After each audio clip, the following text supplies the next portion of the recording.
Welcome to the installation, commissioning and operation guide of the TND1 automatic AC voltage regulator. Before starting, disconnect the power supply and wear insulating gloves and protective glasses. The necessary tools include wire strippers, wire crimpers, wires of appropriate specifications, screwdriver, electric screwdriver, tube-type wire noses.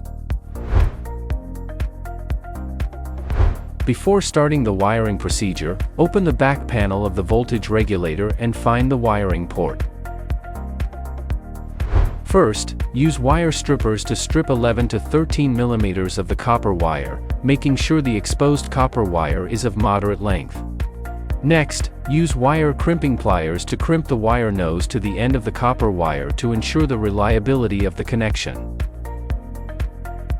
Connect the power phase line and neutral line to the input terminals A and X.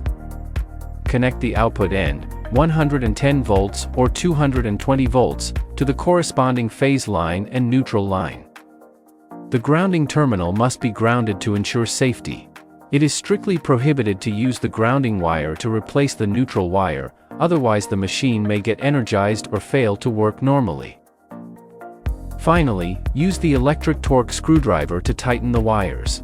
That the torque meets the specified value is the key to ensure the safety and stability of the connection. The wiring task is complete when you complete these steps.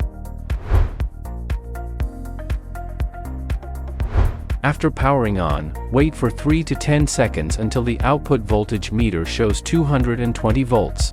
When the input voltage exceeds the rated upper limit of the regulator, the overvoltage light will turn on.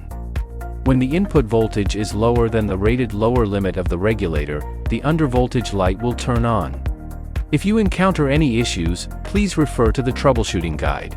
We provide diagnostic methods and solutions for common faults. For more information, please visit our official website or get in touch with our local representatives for assistance.